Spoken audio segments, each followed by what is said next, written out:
Okay, students. So today we are starting chapter. We are studying chapter 11 of class 6 maths. और class 6 maths का जो chapter 11 है इसकी exercise 11.1 हम खत्म कर चुके हैं. तो नया topic हम लोग आज start करेंगे. That is use of variables in common rules. तो ज्योमेट्री से मैंने आपको पिछली क्लास में बेटा बताया था कि हम लोग जो आज की क्लास में पढ़ने वाले हैं that is going to be very relatable to you. कैसे? ज्योमेट्री के जो रूल्स हमने पढ़े हैं अभी तक, parameter of square, parameter of rectangle, ये हमने जो रूल्स पढ़े हैं ये कैसे बने हैं? ये बने हैं यूजिंग आपका एल्जेब्रा का यूज़ करके आपने ये रूल्स बनाए हैं. फॉर एग्जाम्पल अगर हम बात करें, सबसे पहला रूल देखते हैं पैरामीटर ऑफ अ स्क्वायर. देखो यहाँ पर मैं आपको शो कर रही हूँ. यहाँ आपके पास एक स्क्वायर है. आप मुझे बताइएगा, देखिए आपको विजिबल है या नहीं. तो मान लीजिए आपके पास एक स्क्वायर है. हम एक शेप इसमें से सेलेक्ट कर लेते हैं यहाँ से. और स्क्वायर ये रहा हमारे पास. ठीक है, ये स्क्वायर है, प्रॉपर नहीं है, इसको दूसरा स्क्वायर हम चूज करते हैं. इसके कॉर्नर्स थोड़े से कर्व्ड है. Yes, so here we have a square जिसकी डायमेंशंस हमारे पास हैं. स्क्वायर की सारी साइड सेम होती हैं. तो अगर ये साइड L है तो ये भी L होगी, ये भी L होगी और ये भी L होगी.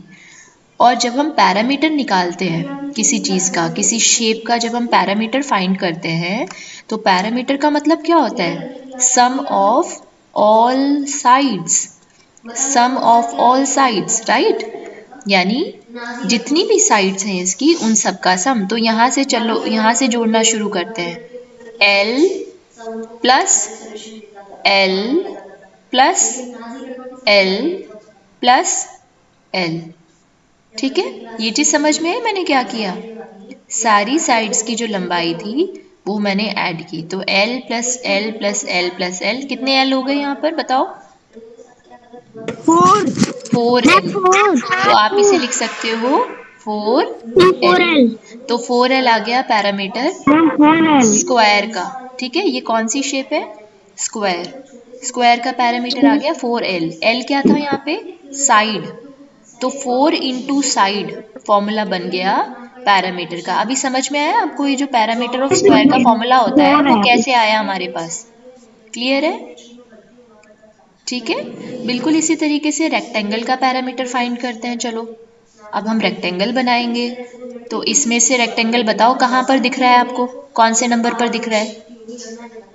मैम थर्ड नंबर पे. यस, तो चलिए हमने एक रेक्टेंगल बना लिया. और ध्यान से समझना, ये जो इसकी लेंथ है इसको हम कह रहे हैं L. और ब्रेड्थ जो है उसको हम कह रहे हैं B. B से रिप्रेजेंट कर रहे हैं. B for breadth and L for length. L का मतलब है लेंथ यानी लंबाई, और B से हम शो कर रहे हैं ब्रेड्थ को. ब्रेड्थ यानी चौड़ाई. ठीक है, अब इसका पैरामीटर हम निकालेंगे. मुझे आप बताओ ये वाली साइड कितनी लंबी होगी? इस साइड की लेंथ क्या होगी? इस साइड की जो डायमेंशन होगी वो कितनी होगी?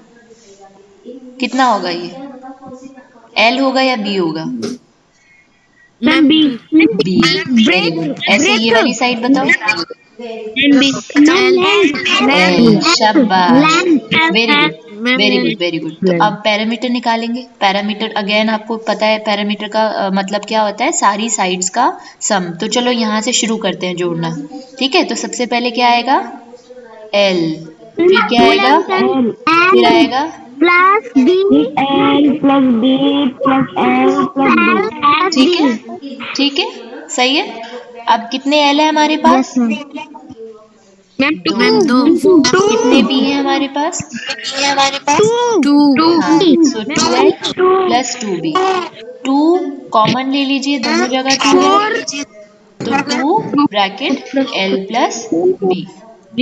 ये आ गया हमारे पास पैरामीटर ऑफ रेक्टेंगल. ये कौन सी शेप थी हमारे पास? रेक्टेंगल. ठीक है, तो ये रेक्टेंगल का पैरामीटर का फॉर्मूला ऐसे आता है. अभी बेटा समझ में आया सब बच्चों को? बोलो यस मैम. यस. नोट कीजिए इसको, इसको नोट कीजिए. Yes ma'am. इसी नोट कीजिए बेटा. मैम मैंने स्क्रीनशॉट ले लिया है। वेरी गुड, बहुत मैम अच्छे, मैंने ले लिया है। बहुत अच्छे, बहुत अच्छे। चलो आगे बढ़ते हैं। अब आगे बढ़ते हैं। बुक में क्या दिया हुआ है देखिए, पैरामीटर ऑफ स्क्वायर हमने निकाल लिया, पैरामीटर ऑफ रेक्टेंगल हमने फाइंड कर लिया, हमने फॉर्मूला भी देख लिया कि हम फॉर्मूला कैसे बनाते हैं। अब हम पढ़ेंगे एरिथमेटिक के कुछ रूल्स। ये रूल्स कहाँ के रूल्स थे? ये रूल्स थे ज्योमेट्री के रूल्स, ठीक है, ये ज्योमेट्री के रूल्स थे। और अब जो हम पढ़ने वाले हैं वो है एरिथमेटिक के रूल्स। तो ध्यान से समझिए बेटा। अब देखिए, यहाँ पर आपके पास दो हाथ आपको नजर आ रहे हैं। यहाँ पे you have two hands here.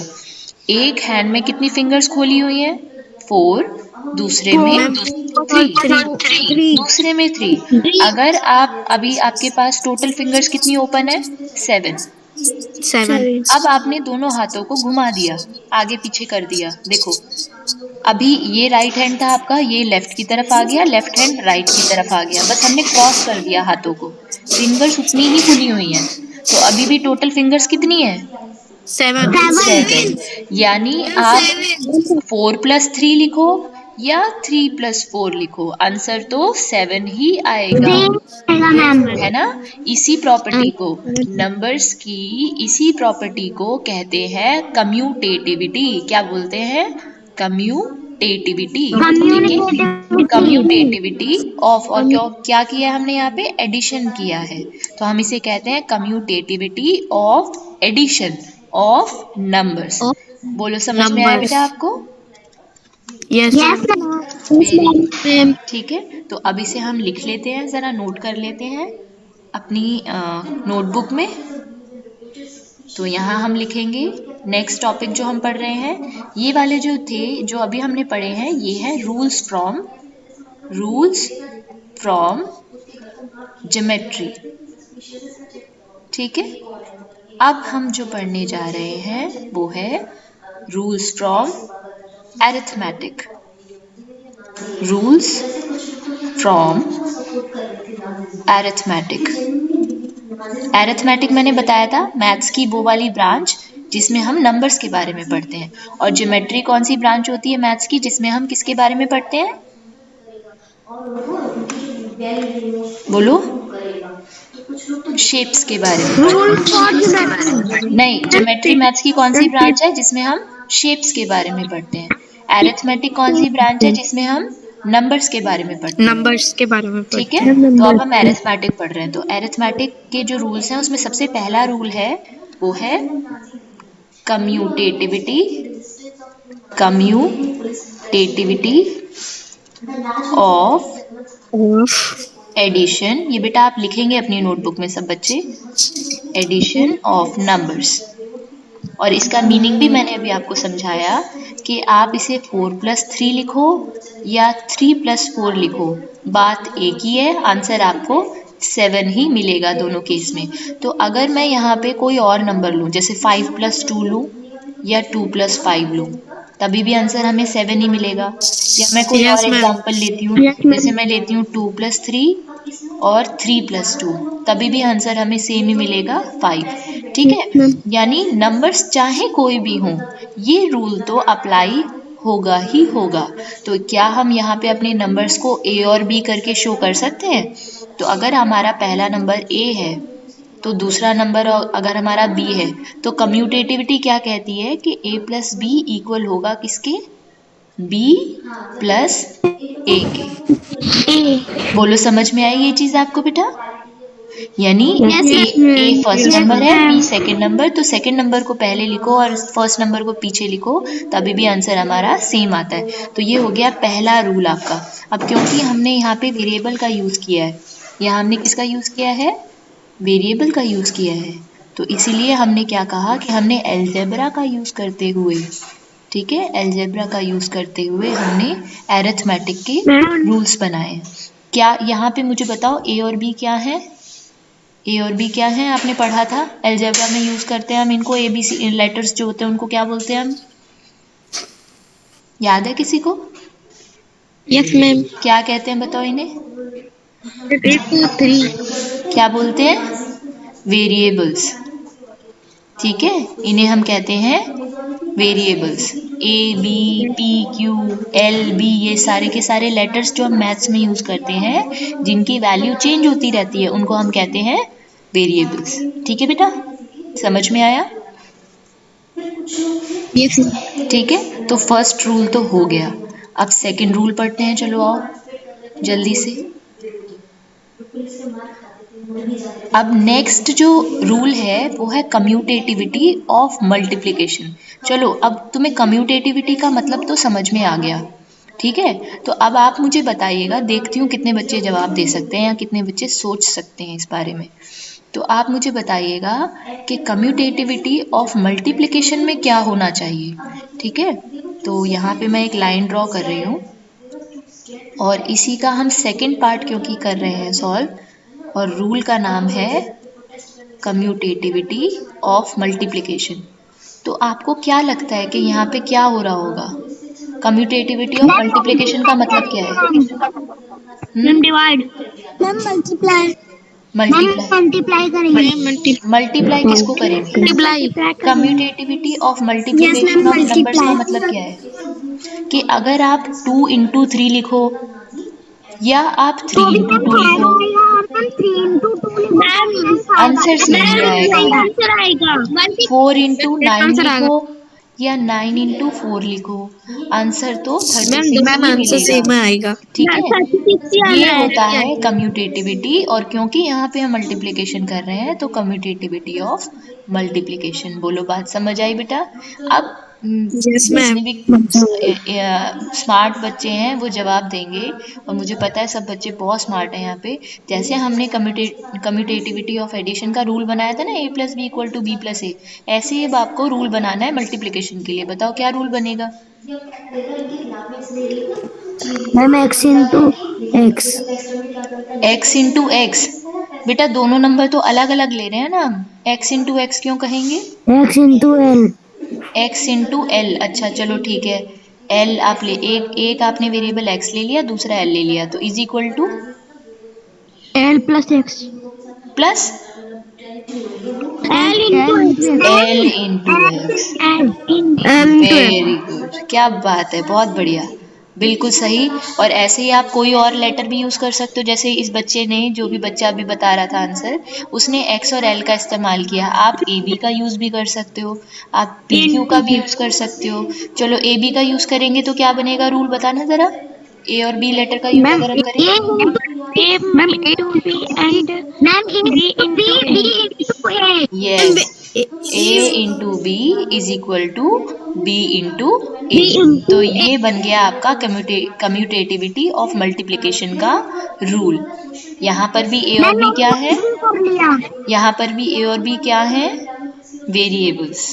ठीक है, नोट कीजिए बेटा, समझ में आया बच्चों सभी को? मैम मेरा नोट हो गया। Yes ma'am. वेरी गुड, चलो आगे बढ़ते हैं। बहुत अच्छे, आगे बढ़ते हैं, चलो। मैम मेरा देख लो। ठीक है ठीक है, आगे बढ़ते हैं। अब पढ़ेंगे हम अगला टॉपिक, वो है डिस्ट्रीब्यूटिविटी। अब इसे ध्यान से समझना, डिस्ट्रीब्यूटिविटी क्या कहती है। ठीक है, तो चलो, डिस्ट्रीब्यूटिविटी ऑफ नंबर्स ये पढ़ेंगे हम। तो यहाँ पे मैं टॉपिक लिख रही हूँ, टॉपिक का नाम है डिस्ट्रीब्यूटिविटी।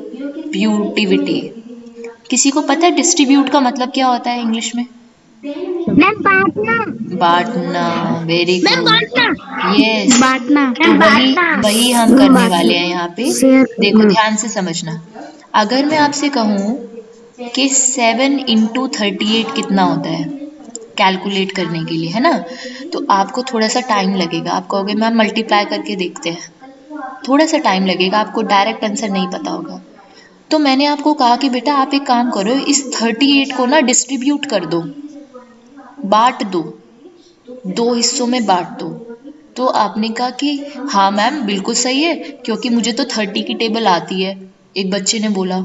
तो मैंने कहा अरे आपको 30 की टेबल कैसे आती है, इतने बड़े नंबर की टेबल आपको कैसे आती है? तो उसने कहा कि मैम बड़ा सिंपल है, पहले 3 की टेबल लिखो और उसके बाद उसमें पीछे जीरो लगा के दो।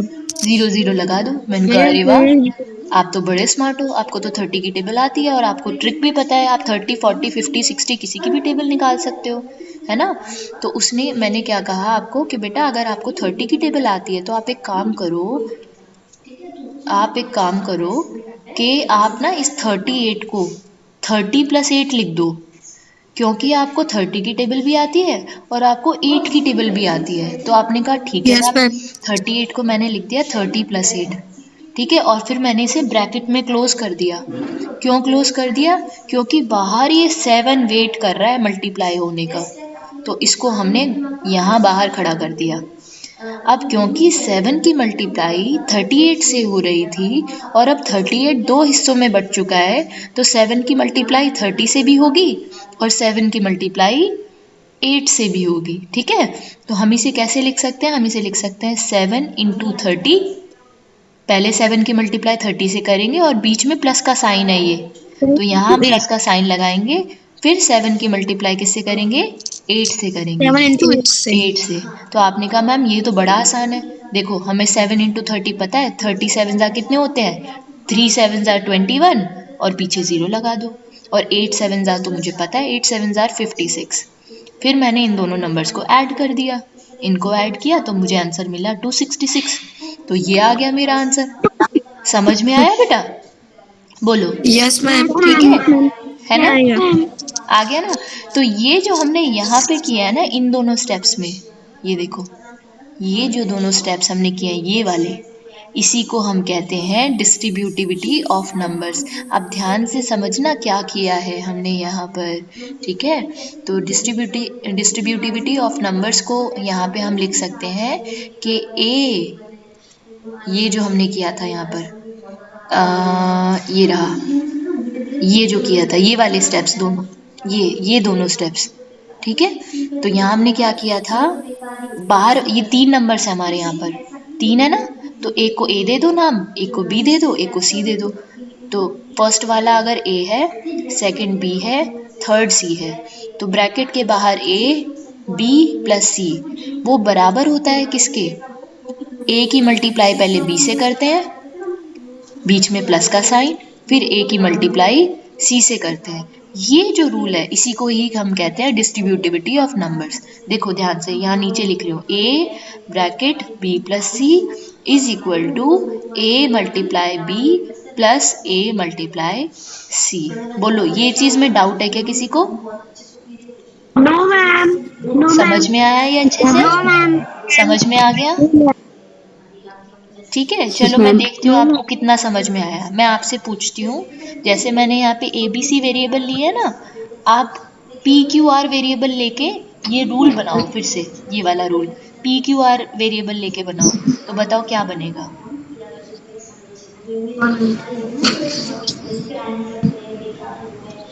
बताओ, P, Q और R का यूज करके ये वाला रूल, डिस्ट्रीब्यूटिविटी वाला रूल बनाना। बताओ क्या रूल बनेगा बेटा? +R। P P multiply P bracket plus Q. Q, Q plus R. Very good. R। Bracket हो गया। Very good. P multiply Q, P plus, multiply R। Very good, क्या बात है। एक बार अपने लिए क्लैपिंग करो, बहुत बढ़िया काम किया आपने, बहुत बढ़िया, बहुत अच्छे, बहुत अच्छे बेटा, बहुत अच्छे। तो ये चीज सबको समझ में आ गई ना?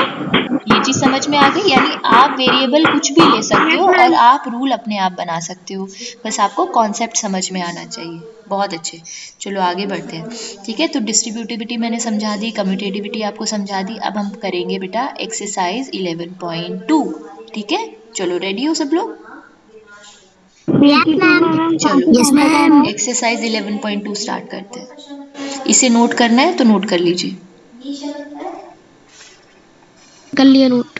ठीक कर लिया। ठीक है, मैं कर लिया नोट। ठीक है। अब हम स्टार्ट करेंगे exercise 11.2। Okay, exercise 11.2 question number 1 पढ़ते हैं बेटा। देखो, क्वेश्चन नंबर 1 में आपको दिया हुआ है, एक इक्विलैटरल ट्रायंगल है जिसकी साइड है L। The side of an equilateral triangle is shown by L, express the parameter, express माने बताना, दिखाना, पैरामीटर को एक्सप्रेस करो यूजिंग एल, एल का यूज करके इक्विलेटरल ट्राइंगल का पैरामीटर का फॉर्मूला निकालो। ठीक है, तो अब देखिए सबसे पहले तो मुझे आप ये बताइए, क्योंकि मुझे पता है कि आपको पता है इसका आंसर, आप मुझे बताइए इक्विलेटरल ट्राइंगल कौन सा ट्राइंगल होता है? मैम 60 डिग्री पर कॉर्नर हो उसका। हाँ, और इक्विलेटरल ट्राइंगल की साइड्स जो होती हैं वो कैसी होती हैं? मैम इक्वल होती हैं, तीनों साइड सेम होती हैं। तो यहाँ पर इन्होंने एक साइड एल बताई हुई है, यहाँ पर एक साइड एल बताई हुई है, तो तीनों साइड्स एल एल होंगी, है ना? Yes ma'am. और पैरामीटर क्या होता है? किसी भी शेप का पैरामीटर हम कैसे निकालते हैं? Sum of sum of all side. All sides, sum of all sides. Ma'am sum of all side. Yes, तो क्या हो जाएगा? L plus L plus plus L, यानी कितने एल हो गए यहाँ पे? 3L। तो ये आ गया आपका parameter Equal to of 3L। Equilateral triangle, parameter of equilateral triangle. ठीक है बेटा, इक्विलेटरल ट्राइंगल। अच्छा, यहाँ पे क्या आप इसे ऐसे लिख सकते हो? 3 इंटू साइड, ये लिख सकते हो पैरामीटर को 3 इंटू साइड, क्योंकि साइड की लंबाई l थी तो उसकी डायरेक्ट 3 से मल्टीप्लाई कर दीजिए। ठीक है, क्वेश्चन नंबर 1 नोट कीजिए। मैम कर लिया। क्वेश्चन नंबर 2 देखिए बेटा, आपको यहाँ पर एक शेप दी हुई है। सबसे पहले तो बेटा काउंट करके बताओ इसकी कितनी साइड्स हैं? मैम इसकी 1 2 3 4 5 6 साइड्स हैं। और सारी साइड्स की लेंथ कितनी है? सेम है ना? कितनी है? Yes ma'am. एल है ना? तो ये कैसा पॉलीगन हुआ? ये हुआ रेगुलर पॉलीगन, और इस पॉलीगन का नाम क्या है? Hexagon. Regular hexagon, very good, ठीक है। तो ये यस, हमारे पास ये है एक रेगुलर हेक्सागन। रेगुलर का मतलब ऐसा पॉलीगन जिसकी सारी साइड्स बराबर हो। ठीक है, अब हमें फाइंड क्या करना है? हमें निकालना है इसका भी parameter.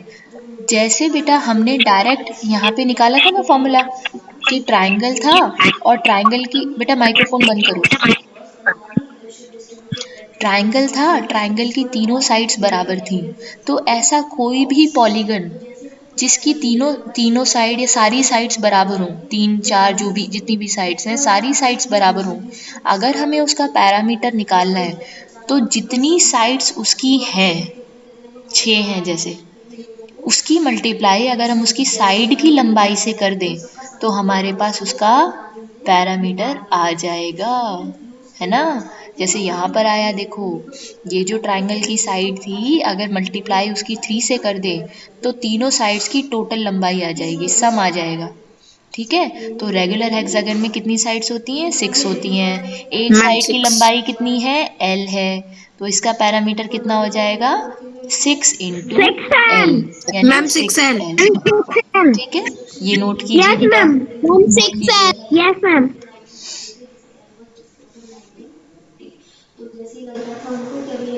Ma'am I have done. Very good, चलो नेक्स्ट क्वेश्चन करते हैं। क्वेश्चन नंबर 3 में देखिए बेटा, यहाँ पर आपके पास एक 3D फिगर दी हुई है, 3 डायमेंशनल फिगर। 3 डायमेंशनल फिगर का मतलब है जिसकी 3 डायमेंशंस होती है, लंबाई, चौड़ाई और ऊंचाई, यानी लेंथ, ब्रेड्थ एंड हाइट। यहाँ पर आपके पास एक क्यूब है और आपको पता है कि जो क्यूब होता है उसकी सारी साइड्स, लंबाई, चौड़ाई और ऊंचाई, सारी चीजें सेम होती हैं। ठीक है, तो यहाँ पर सारी साइड्स जो दी हुई हैं इसकी, वो दी हुई हैं आपको 6, वो सॉरी L दिया हुआ है, उसकी लंबाई कितनी दी हुई है? L। ठीक है, तो आपको टोटल लेंथ ऑफ एजेस बतानी है। पहले तो मुझे ये समझाने दो कि एजेस का मतलब क्या है, और एजेस का मतलब तो मुझे समझाने की जरूरत भी नहीं है। क्यों? क्योंकि आपको मैंने क्लास में क्यूब दिखाया हुआ है। क्योंकि मैंने क्लास में आपको बताया हुआ है ना कि क्यूब की एज का मतलब क्या होता है। एज का मतलब होता है, जैसे देखो हम एक क्यूब बना लेते हैं। चलो एक क्यूब बनाते हैं, देखते हैं हमारे पास क्यूब का ऑप्शन है क्या यहाँ पे। क्यूब का तो नहीं है, लेकिन हम स्क्वायर से क्यूब बना सकते हैं। कैसे बना सकते हैं, देखो ऐसे, आता है, ऐसे ही बनता है ना, ऐसे बना सकते हैं। अब इनको कनेक्ट कर दो, ये बन गया हमारा क्यूब। ठीक है, क्यूब 6 स्क्वायर्स को जोड़कर बनता है बेटा। आगे पीछे ऊपर नीचे 6 स्क्वायर्स होते हैं, उनको आप जोड़ दो आपस में तो क्यूब बन जाएगा। अब इसकी जो आपको लाइंस नजर आ रही है ना, ब्लैक लाइंस जो नजर आ रही हैं, एक्चुअली मुझे इसकी जो इनको ऐड करना था ना, इनको भी ब्लैक से ही करना था। ये देखो, अब देखना, ये जो आपको ब्लैक लाइंस नजर आ रही है ना, जितनी भी, इनको हम कहते हैं एजेस। एजेस का मतलब होता है किनारियां। ठीक है, एजेस मीन्स किनारी। ठीक है, तो इसमें आप काउंट करके देखो जरा कितनी एजेस है, करना जरा काउंट। है। यस मैम, मैम 4 है किनारियां और पूरी लाइंस मिला के 12 है। 12, वेरी गुड। तो मैम 12 एजेस हैं। यस मैम 12 12 ही है, एजेस काउंट हैं, टोटल लेंथ ऑफ 12 बिल्कुल। Total number of edges in a cube, cube में टोटल नंबर ऑफ एजेस हैं 12, और हर एक एज की लंबाई हमें क्वेश्चन में गिवन है, कितनी है, एल। एल, ठीक है। तो अब आपसे क्वेश्चन में क्या पूछा है, आपसे पूछा है total length of edges. Edges की टोटल लंबाई बताओ कितनी है। तो total length of, 12 very good, क्या, अरे वाह, बहुत बढ़िया। टोटल लेंथ ऑफ एजेस आपके पास आ जाएगा एल। एल एल 12 बार जब आप जोड़ोगे तो आप उसे यस ऐसे मैम भी लिख 12 सकते एल हो, आया डायरेक्ट आंसर, मुझे पता था। 12L। ठीक है, उसे आप डायरेक्ट लिख सकते हो 12L। समझ में आया बेटा, बोलो। Yes ma'am, very good, note कीजिए। यस यस मैम चलो नेक्स्ट क्वेश्चन देखें। कर लिया ma'am. Very good, next question देखिए। देखिए ये हमारे पास फिगर दी हुई है, किस चीज की फिगर है, ये है एक सर्कल। ठीक है, अब आपको क्वेश्चन में मैंने आपको बताया था बेटा कि सर्कल का जो डायमीटर होता है ना, वो एक ऐसी लाइन होती है जो सर्कल पे की जो बाउंड्री पे बने हुए दो पॉइंट्स को जोड़ती है। लेकिन वो लाइन डायमीटर तब होती है जब वो सेंटर से भी पास हो। ठीक यस है, वो पास हूँ। ठीक है ना। तो यहाँ पे आपका जो डायमीटर है, बताओ डायमीटर का नाम क्या है, यहाँ पे हमारे सर्कल के डायमीटर का क्या नाम है, मैम ए बी। और सी क्या है यहाँ पर, सी इज द सेंटर। शाबाश, सेंटर ठीक है। तो अब आपको इन्होंने कहा है, यहाँ पे इन्होंने बोला है कि जो सर्कल और ये आपको जो आर दिया हुआ है, स्मॉल आर, क्या आप मुझे बता सकते हो स्मॉल आर क्या है। मैम इंटीरियर मैम नहीं, को इंटीरियर में तो है, ये क्या है, स्मॉल आर क्या है,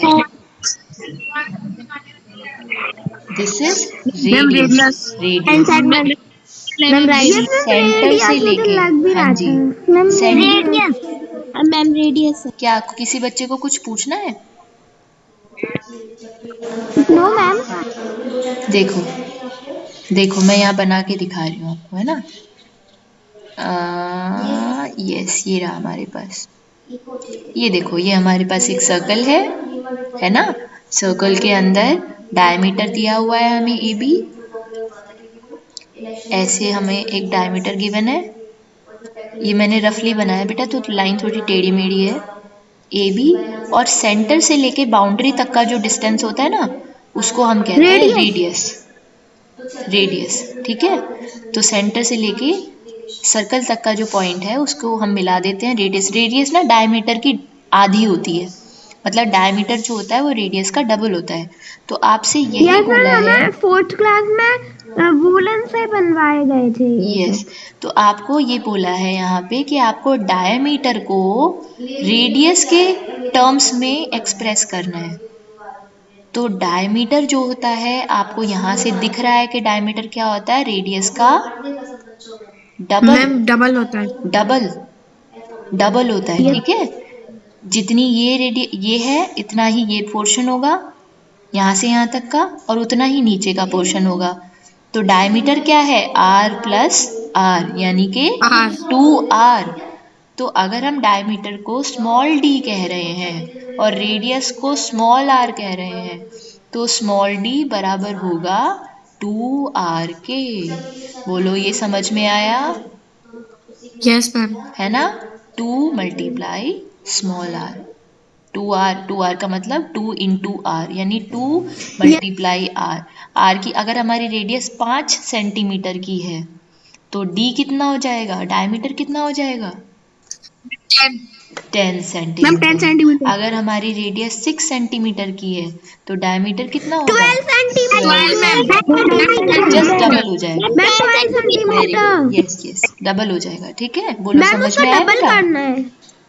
समझ? Yes ma'am. अब इसे नोट कीजिए। मैम नोट कर लिया। वेरी गुड, ठीक है। मैम नोट कर लिया। ठीक है, अगला क्वेश्चन देखते हैं।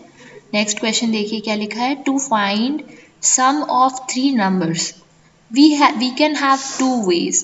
3 नंबर्स को अगर हमें ऐड करना है तो हमारे पास 2 तरीके हैं। पहले 2 नंबर्स को जोड़ दो, जो आंसर है उसमें थर्ड नंबर को जोड़ दो, या फिर पहले लास्ट के 2 नंबर्स को ऐड कर दो, जो आंसर आए उसमें फर्स्ट नंबर को ऐड कर दो। दोनों केसेस में हमें आंसर मिलेगा सेम। नंबर्स की इस प्रॉपर्टी को हम कहते हैं एसोसिएटिविटी। ठीक है, अभी तक हमने 2 प्रॉपर्टीज पढ़ी थी, याद है ना आपको? एक कौन सी, फर्स्ट वाली कौन सी Yes, पढ़ी थी ma'am. बताओ? Yes ma'am. Ma'am geometry. First वाली प्रॉपर्टी कौन सी पढ़ी थी नंबर्स की? बताओ, याद करो। Ma'am commutativity, ma'am community, commutativity. और दूसरी वाली प्रॉपर्टी क्या पढ़ी थी? Yes ma'am कम्युनिटेटिविटी। कम्युनिटी नहीं बोलना, कम्यूटेटिविटी। प्रैक्टिस करो।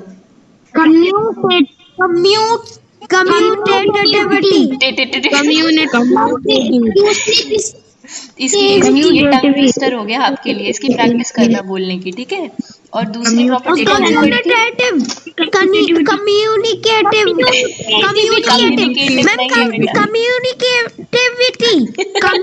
कम्युनिकेटिविटी। नहीं, कम्युनिकेटिव नहीं है। सुनो, ध्यान से सुनो। कम्यूटेटिविटी।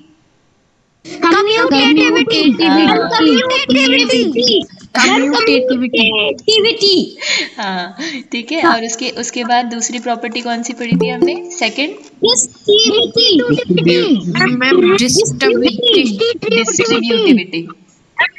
डिस्ट्रीब्यूटिविटी। डिस्ट्रीब्यूटिविटी। हाँ, ठीक है। तो इनको बोलने की प्रैक्टिस करना। और अब थर्ड प्रॉपर्टी इस वाले क्वेश्चन में, ये आप खुद पढ़ोगे, सेल्फ रीड करोगे। इसका नाम है एसोसिएटिविटी। कम्युनिकेटिविटी।